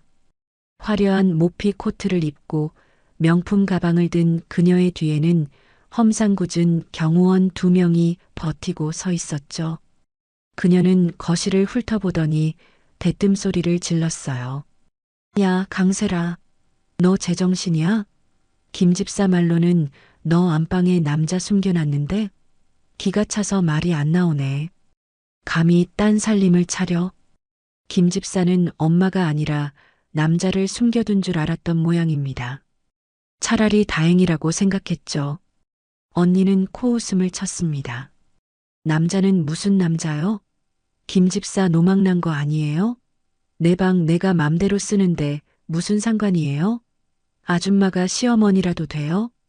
뭐, 아줌마, 인연이 진짜 돌았나? 이런 싸가지 없는 게. 계모는 손을 들어 언니의 뺨을 때리려 했습니다. 하지만 언니는 그 손을 탁 쳐냈죠. 손 치워요. 더러우니까. 그리고 남의 사생활 캐지 말고 나가시죠. 아빠한테 다 잃을 거니까. 아빠? 네 아빠가 네 편 들어줄 것 같아? 당장 안방 뒤져봐. 그 남자 끌어내. 계모의 명령에 경호원들이 안방으로 향했습니다. 저는 온몸으로 방문 앞을 막아섰습니다. 안 됩니다. 사모님, 이러시면 안 돼요. 이건 주거 침입이에요. 비켜, 이 천한 거사. 너도 한 패지? 내가 모를 줄 알아? 도우미 주제에 어디서 주인을 가르쳐? 계모는 제 머리채를 잡고 흔들었습니다. 두피가 뜯겨나가는 고통에 비명이 터져나왔지만 저는 물러서지 않았습니다. 못 들어가요. 절대 못 들어가요. 언니도 달려들어 경호원들을 말렸습니다. 내 몸에 손 떼면 고소할 거야. 건드리지 마. 거실은 순식간에 아수라장이 되었습니다. 고함과 비명, 그리고 집기들이 부서지는 소리가 뒤엉켰죠. 계모는 악을 쓰며 소리쳤어요. 뭐해? 쟤들 다 끌어내고 방 뒤져. 당장. 경호원 한 명이 저를 번쩍 들어 바닥에 내동댕이 쳤습니다. 그리고 안방 문을 발로 차서 열었죠. 안 돼. 엄마. 경호원들이 안방을 뒤지기 시작했어요. 옷장을 열고 침대 밑을 살피고 비밀방으로 통하는 문고리를 잡는 순간 제 심장이 멈추는 것 같았습니다. 그때였습니다. 지금 이게 무슨 짓들이야? 현관 쪽에서 쩌렁쩌렁한 고함 소리가 들려왔습니다. 모두의 시선이 그쪽으로 쏠렸죠. 거기에는 강 회장, 아버지께서 서 계셨습니다. 아버지는 분노로 얼굴이 벌개진 채 씩씩거리고 계셨어요. 뒤에는 아버지의 비서인 제 친구 미정이가 안절부절 못하며 서 있었고요. 제가 미리 미정이에게 부탁해둔 덕분이었습니다. 미정아, 내가 문자 보내면 회장님께 바로 연락해줘. 집안에 큰일이 났다고. 아버지는 성큼성큼 걸어 들어와 계모를 노려보았습니다. 당신 지금 내 집에서 뭐 하는 거야? 딸내미 잡으려고 깡패들까지 불렀어? 계모는 당황한 기색이 역력했습니다. 하지만 이내 표정을 바꾸고 억울한 척 연기를 시작하더라고요. 여우주연상 감이었죠. 아니에요, 여보. 오해하지 마세요. 세라가. 글쎄, 방 안에 남자를 끌어들여서 딴 살림을 차렸다잖아요. 김 집사가 봤대요. 애 교육시키려고 그런 건데. 남자? 무슨 남자? 아버지는 의아한 듯 언니를 쳐다보았습니다. 언니는 헝클어진 머리를 쓸어넘기며 똑바로 아버지를 응시했습니다. 아빠, 속지 마세요. 남자 같은 거 없어요. 저 아줌마가 나 괴롭히려고 지어낸 말이에요. 직접 확인해 보세요. 아버지는 경호원들을 물러나게 하고 직접 안방으로 들어갔습니다. 계모도 뒤따라 들어갔죠. 텅 빈 방. 아무도 없었습니다. 없잖아. 남자가 어디 있어. 아버지가 소리치자 계모는 사색이 되었습니다. 분명히 김 집사가 봤다고 했는데 어디 숨었나 봐요. 저기, 저 비밀방, 저기 숨었을 거예요. 계모는 비밀방 문을 가리켰습니다. 아, 이제 진짜 끝이구나 싶었습니다. 아버지가 저 문을 열면 엄마가 발각될 테니까요. 아버지는 의심스러운 눈초리로 비밀방 문을 열었습니다. 끼익 문이 열리고 그 안에는 아무도 없었습니다. 옷장 문도 열려 있고 이불도 개어져 있었지만 사람은 없었죠. 엄네 계모는 귀신에 홀린 듯 중얼거렸습니다. 사실 엄마는 옷장 안쪽 아주 깊은 공간에 숨어 계셨어요. 아버지는 화가 머리끝까지 나서 계모에게 소리쳤습니다. 당신 미쳤어? 딸을 의심해도 유분수지. 없는 남자를 만들어내. 당장 나가. 내 집에서 꼴도 보기 싫으니까. 계모는 억울해서 발을 동동 구르며 매달렸습니다. 여보, 진짜예요. 저것들이 짜고 날 속이는 거야. 냄새가 나잖아. 늙은이 냄새 같은 게 난다고. 늙은이 냄새? 그 말에 아버지가 멈칫했습니다. 엄마 특유의 파스 냄새, 그리고 오래된 분 냄새. 아버지는 코를 킁킁거리시더니 묘한 표정을 지으셨어요. 그때였습니다. 옷장 안에서 작은 기침 소리가 새어나왔습니다. 콜록. 정막 속에서 그 소리는 천둥 소리처럼 크게 들렸습니다. 계모의 눈이 번뜩였습니다. 들었죠? 여보, 저기 사람 있잖아. 내가 뭘 했어. 계모는 득달같이 달려들어 옷장 문을 활짝 열어젖혔습니다. 그리고 그 안에는 이불을 뒤집어 쓰고 웅크리고 있는 한 여인이 있었습니다. 계모는 회심의 미소를 지으며 이불을 확 걷어냈습니다. 자, 어디 그 잘난 얼굴 좀 보자. 이불이 거치고 드러난 얼굴. 백발이 성성하고 주름진 얼굴. 겁에 질려 파랗게 질린 입술. 계모는 비명을 질렀습니다. 으악, 이게 뭐야? 귀신이야. 그녀는 뒷걸음질 치다 엉덩방아를 찧었습니다. 30년 전에 자신이 가뒀다가 불이 나서 죽은 줄 알았던 그 최명자가 살아 돌아왔으니까요. 아버지는 얼어붙었습니다. 눈을 비비고 다시 봐도 믿기지 않는 얼굴. 30년을 가슴에 묻고 살았던 첫사랑. 죽은 줄로만 알았던 아내였죠. 명자야? 아버지의 목소리가 떨려왔습니다. 엄마는 그 목소리를 듣고 고개를 천천히 드셨습니다. 그리고 아버지를 보며 희미하게 웃으셨어요. 여보, 넥타이가 삐뚤어졌어. 내가 매줄게. 그 한마디, 엄마가 정신이 온전할 때 아버지에게 늘 해주던 말. 아버지는 그 자리에 주저앉아 통곡했습니다. 명자야, 진짜 명자구나. 살아있었구나. 내가 널 얼마나 찾았는데, 죽었다고 해서, 시신도 못 찾았다고 해서 가슴에 묻었는데, 거실은 순식간에 눈물바다가 되었습니다. 아버지는 그 자리에 주저앉아 엄마를 와락 끌어안고 어린아이처럼 통곡했습니다. 엄마도 아버지의 품에 얼굴을 묻고 흐느끼셨고요. 여보, 나 무서웠어. 저 여자가, 장미희가 나 가뒀어. 우리 세라 못 보게. 엄마의 입에서 계모의 이름이 나오자 아버지의 울음소리가 뚝 그쳤습니다.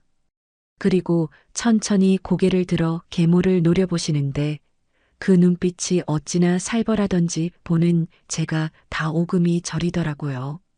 계모는 사색이 되어 뒷걸음질을 쳤습니다. 여보, 오해해요.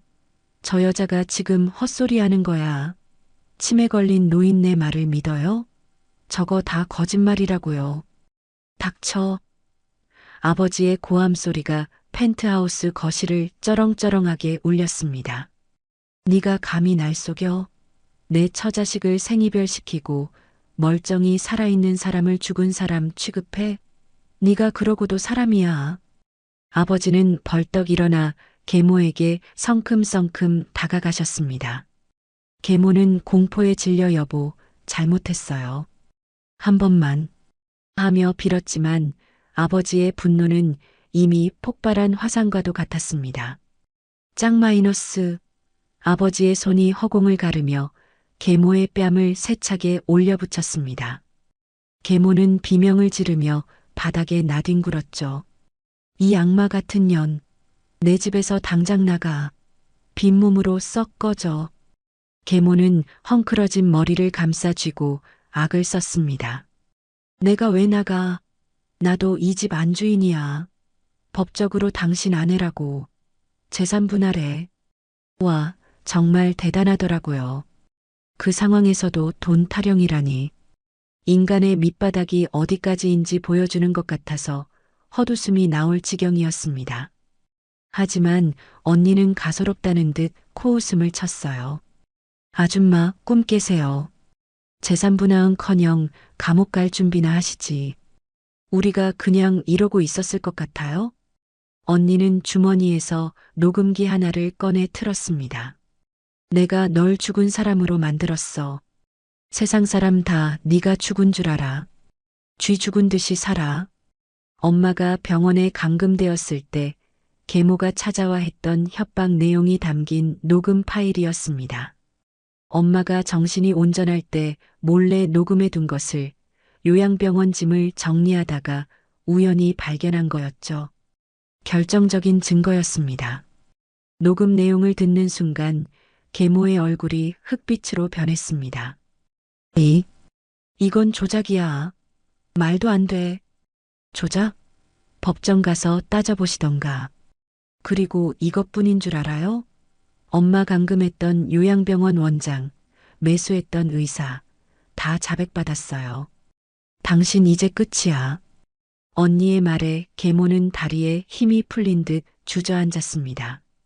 더 이상 빠져나갈 구멍이 없다는 걸 직감한 거죠. 아버지는 경호원들에게 손짓했습니다. 이 여자 끌어내. 다시는 내 눈에 안 띄게 해. 경찰서로 바로 넘겨. 경호원들이 계모의 양팔을 잡고 질질 끌고 나갔습니다. 계모는 발악하며 소리를 질렀어요. 이거 나. 내가 누군 줄 알아. 강 회장, 당신 후회할 거야. 내가 가만 안 둬. 그녀의 비명소리가 엘리베이터 문 너머로 사라질 때까지 우리는 숨죽여 그 장면을 지켜보았습니다. 드디어 오랜 세월 묵은 체증이 내려가는 순간이었습니다. 계모가 끌려간 뒤 아버지는 다시 엄마 앞에 무릎을 꿇고 앉으셨습니다. 미안하다 명자야. 내가 멍청해서 널 못 지켰어. 내가 죄인이야. 날 용서해다오. 아버지는 엄마의 거친 손을 잡고 하염없이 눈물을 흘리셨습니다. 재벌 회장의 위험 같은 건 온데간데였고 그저 늙고 후회 많은 한 남자만 남아있을 뿐이었죠. 엄마는 그런 아버지의 눈물을 닦아주시며 갑자기 제 손을 끌어당기셨습니다. 그리고 아버지의 손 위에 제 손을 포개주셨어요. 여보, 인사해. 우리 연주야. 아버지는 의아한 눈으로 저를 바라보셨습니다. 연주, 이분은 도움이 아니오. 세라가 데려온. 엄마는 고개를 저으며 또렷한 목소리로 말씀하셨습니다. 아니야. 내 딸이야. 그리고 당신 딸이야. 내가 쫓겨날 때 뱃속에 있었어. 아버지의 눈이 그 어느 때보다 크게 떠졌습니다. 그리고 저를 멍하니 바라보셨죠. 입을 벌린 채 말을 잇지 못하셨습니다. 뭐라고? 네. 내 딸이라고? 저는 이미 알고 있었지만 막상 아버지의 입에서 내 딸이라는 소리를 들으니 심장이 쿵쾅거려 견딜 수가 없더라고요. 평생을 아버지 없는 자식이라는 소리를 들으며 자랐는데 그 아버지가 바로 눈앞에 계시니까요. 그동안 사무쳤던 그리움과 원망 그리고 안도감이 한꺼번에 밀려와 목이 메었습니다. 저는 떨리는 목소리로 평생 가슴속에만 담아두었던 그 호칭을 불렀습니다. 아빠, 딸 연주예요. 아버지는 떨리는 손으로 제 얼굴을 감싸주셨습니다. 그리고 저를 찬찬히 뜯어보셨죠. 세상에. 그러고 보니 명자 젊었을 때랑 눈매가 똑같구나. 내가 왜 몰라봤을까? 아버지는 저를 와락 끌어안으셨습니다. 그 품은 넓고 따뜻했습니다. 한 번도 느껴보지 못한 아버지의 품. 낯설지만 늘 그리워하던 냄새였어요. 미안하다. 미안하다 아가. 아비가 못나서 널 그 험한 세상에 내버려뒀구나. 뱃속에 있는 줄도 모르고 내가 죽일 놈이다. 아버지의 뜨거운 눈물이 제 어깨를 적셨습니다. 저도 참았던 설움이 폭발해서 엉엉 울고 말았어요. 아빠. 평생 불러보지 못한 그 이름을 목 놓아 불렀습니다. 세라 언니도 우리 셋을 끌어안으며 같이 울었습니다. 아빠, 이제 알았으니까 됐어. 이제 우리 넷이 같이 살면 돼. 아무도 헤어지지 말고. 그날 밤 우리 가족은 서로를 부둥켜 안고 한참을 울고 또 웃었습니다. 30년의 세월을 건너뛰어 드디어 완전한 가족이 된 것이었죠. 며칠 뒤 계모는 구속되었습니다. 감금, 폭행, 사문서, 위조 등 죄목이 한두 가지가 아니었거든요. 변호사들이 줄줄이 사임하고 재판에서도 중형을 피할 수 없을 거라고 하더라고요. 인과응보, 사필귀정이라는 말이 딱 맞는 결말이었죠. 아버지는 저를 바로 호적에 올리셨습니다. 강연주. 제 이름이 주민등록 등본에 아버지, 어머니, 그리고 언니와 함께 나란히 올라간 걸 보고 한참을 울었습니다. 종이 한 장일 뿐인데 그게 왜 그렇게 무겁고 따뜻하게 느껴지던지요. 그리고 아버지는 제 남편 민수 씨의 빚 3억을 일시불로 다 갚아주셨습니다. 제가 극구 사양했지만 아버지는 단호하셨어요. 이건 아비 노릇 못했던 거 갚는 거라고 해다오. 네가 그동안 짊어졌던 짐, 사위 빚 갚아주는 게 장인 도리 아니겠냐? 장인이라는 말에 가슴이 뭉클해졌습니다. 하늘에 있는 민수 씨도 듣고 있을까요?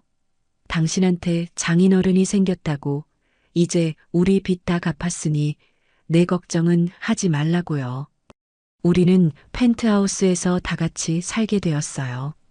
언니는 우울증 약을 다 갖다 버리고 대신 엄마와 매일 산책을 다니며 밝아졌고요. 저는 이삿짐을 정리하다가 남편의 낡은 작업복 주머니에서 낡은 통장 하나를 발견했습니다. 장모님 만난 거 사주기. 통장 이름이 참 촌스럽죠?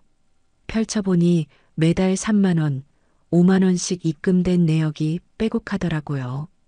점심값 아끼고 담뱃값 아껴서 모은 돈이 꽤 쌓여 있었습니다.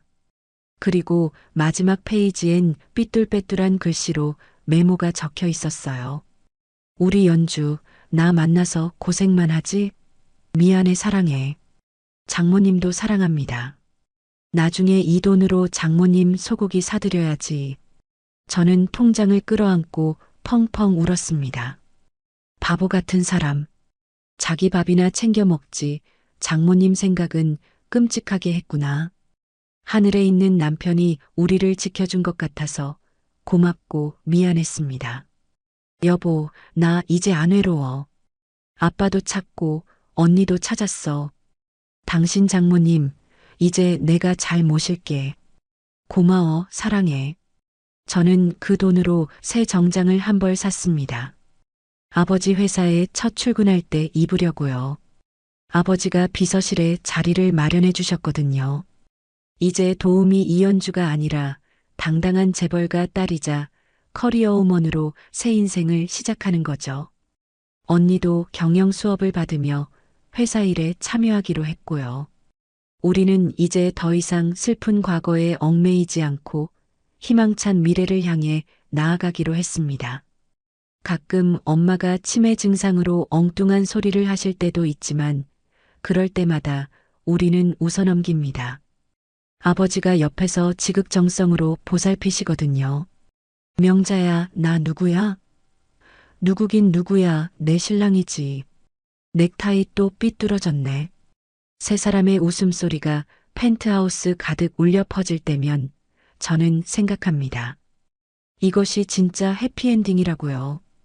비록 많이 돌아왔고 아팠지만 그래서 더 소중한 우리 가족의 행복이라고 말이죠. 장미희가 구속되고 1년이라는 시간이 흘렀습니다. 펜트하우스 창밖으로 보이는 강남의 야경은 여전히 화려하지만 이제 저에게는 그 불빛들이 차갑게 느껴지지 않았어요.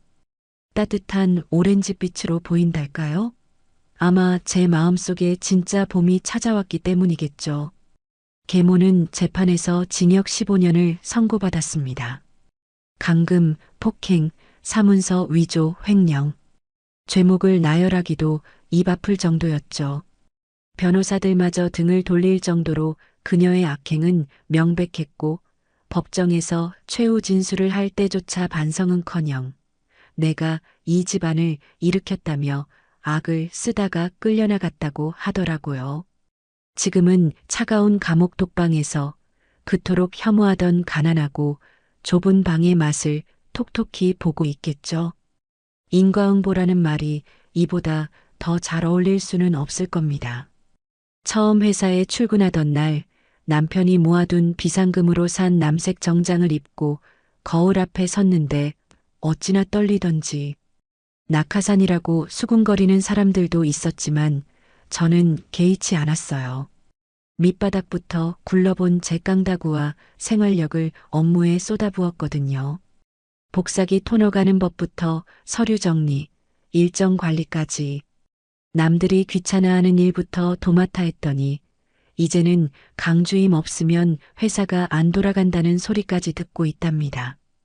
우리 언니는 예전에 그 히스테릭하고 날카로웠던 모습은 온데간데 없고 이제는 카리스마 넘치는 커리어 우먼이 다 됐죠. 우울증 약도 다 끊었고요. 가끔 야근하고 들어오면 연주야, 맥주 한잔 할까? 하며 제 방으로 찾아오는데 씻고 나와서 쌩얼로 맥주캔 부딪힐 때면 우리가 진짜 자매구나 싶어서 웃음이 납니다. 가장 큰 변화는 역시 우리 엄마 명자씨겠죠. 엄마의 치매 증상은 기적처럼 호전되었어요. 물론 완치는 아니지만 예전처럼 발작을 일으키거나 사람을 못 알아보는 일은 거의 없어졌습니다. 의사 선생님도 가족들의 사랑과 안정된 환경이 최고의 치료제라며 놀라워하시더라고요. 엄마는 요즘 꽃꽂이에 푹 빠지셨어요. 펜트하우스 베란다를 작은 정원으로 꾸며놓고 하루 종일 꽃들에게 말을 거십니다. 아이고, 예뻐라. 우리 세라 닮았네. 이건 우리 연주 닮았고. 아버지는 그런 엄마 곁을 한시도 떠나지 않으십니다. 회장직은 전문 경영인에게 맡기고 일선에서 물러나셨거든요. 평생 일만 하느라, 그리고 잃어버린 가족을 그리워하느라 놓쳐버린 시간들을 보상받으시려는 듯 엄마의 껌딱지가 되셨습니다. 어제는 퇴근하고 들어오는데 거실에서 두 분이 투닥거리는 소리가 들리더라고요. 여보, 넥타이가 이게 뭐야? 색깔이 너무 칙칙해. 내가 골라준 거 매라니까. 아니, 명자야. 이게 요즘 유행이라니까 그러네. 허허 참. 소파에 나란히 앉아 TV를 보며 사소한 걸로 티격태격하시는 모습. 그 평범한 일상이 저에게는 얼마나 눈물겹게 소중한지 모릅니다. 예전에는 남의 집 창문 너머로 훔쳐보며 부러워만 했던 그 그림 속에 이제 제가 들어와 있으니까요. 오늘은 아주 특별한 날입니다. 바로 우리가 다시 가족이 된 날을 기념하는 다시 만난 날 파티가 있는 날이거든요. 저는 퇴근길에 백화점에 들러 엄마에게 드릴 스카프와 아버지 넥타이, 그리고 언니가 좋아하는 향수를 샀습니다. 양손 가득 선물 꾸러미를 들고 집에 들어서는데 맛있는 냄새가 현관까지 진동을 하더라고요. 왔어? 빨리 손 씻고 와. 갈비찜 다 됐어. 앞치마를 두른 언니가 국자를 들고 저를 반겼습니다. 세상에 라면 하나 제대로 못 끓여서 엎어버리던 그 강세라가 갈비찜이라니요. 언니, 이거 진짜 언니가 한 거 맞아? 배달시킨 거 아니고. 야, 내가 우리 가족 위해서 요리학원까지 다녔거든. 먹어보고 감동해서 울지나 마라. 식탁에는 상다리가 휘어질 정도로 진수성찬이 차려져 있었습니다. 엄마가 좋아하시는 잡채, 아버지가 좋아하시는 생선구이, 그리고 제가 좋아하는 매운 갈비찜까지. 자, 다들 앉아라.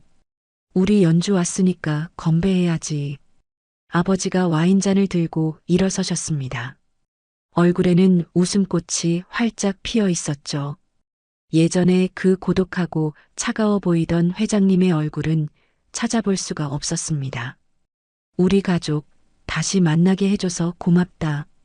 그리고 30년 동안 못다한 사랑, 앞으로 남은 시간 동안 다 채워주마. 사랑한다, 명자야.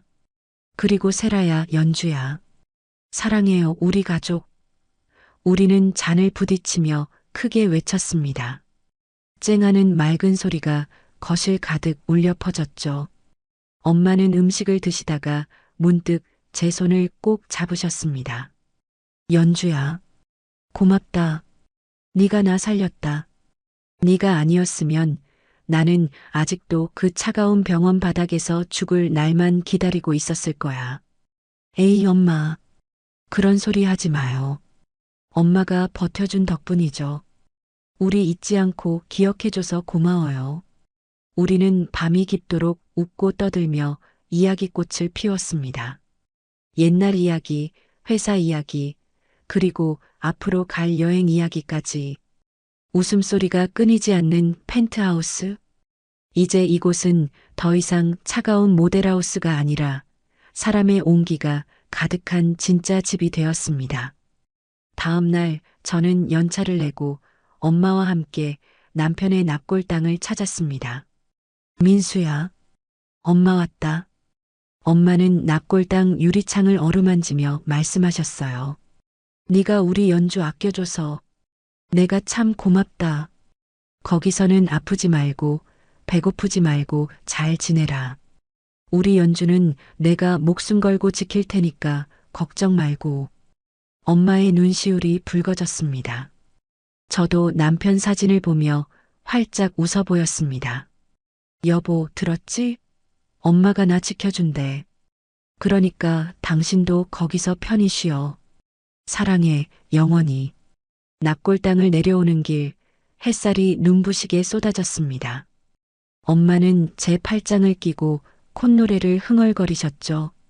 그 뒷모습을 보는데 문득 그런 생각이 들더라고요. 인생이라는 게 참 얄궂죠. 바닥까지 떨어져서 더 이상 내려갈 곳이 없다고 생각했을 때 생각지도 못한 곳에서 길이 열리기도 하니까요. 저에게 찾아온 이 기적 같은 행복이 어쩌면 제가 포기하지 않고 꿋꿋하게 버텨왔기 때문에 주어진 선물이 아닐까 싶어요.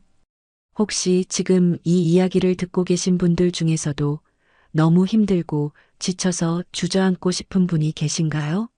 캄캄한 터널 속에 혼자 갇힌 것 같아서 무서운 분이 계신가요?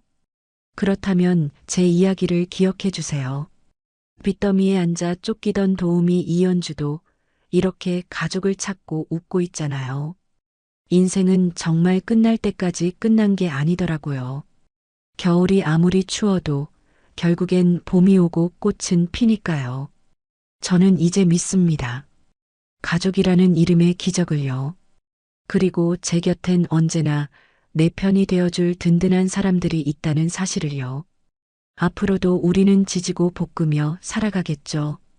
가끔은 싸우기도 하고 토라지기도 할 거예요. 하지만 다시는 서로의 손을 놓지 않을 겁니다.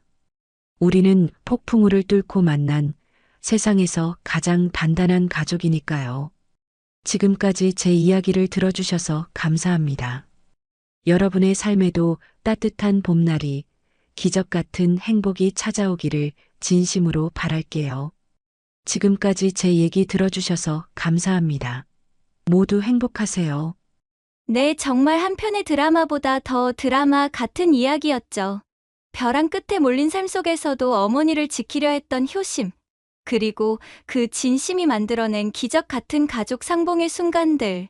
듣는 내내 가슴이 먹먹하기도 하고 또 통쾌하기도 했습니다. 무엇보다 연주 씨가 겪은 그 모진 시련들이 결국엔 가족이라는 따뜻한 품으로 보상받게 되어 얼마나 다행인지 모릅니다. 30년 만에 찾은 아버지와 언니. 비록 늦게 만났지만 그만큼 서로를 더 애틋하게 아끼며 행복하게 사실 거라고 믿어 의심치 않습니다. 하늘에 계신 남편 민수 씨도 이제는 마음 편히 웃고 계시겠죠? 지금 혹시 힘든 시간을 보내고 계신 분들이 있다면 오늘 연주 씨의 이야기가 작은 위로와 희망이 되었으면 좋겠습니다. 아무리 긴 겨울도 결국엔 봄에게 자리를 내어주듯 여러분의 삶에도 반드시 따뜻한 햇살이 비칠 테니까요.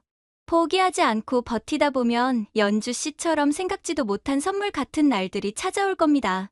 연주님께 응원의 댓글을 남겨주세요. 큰 위로가 돼줄 거예요. 오늘도 끝까지 함께 해주셔서 감사합니다.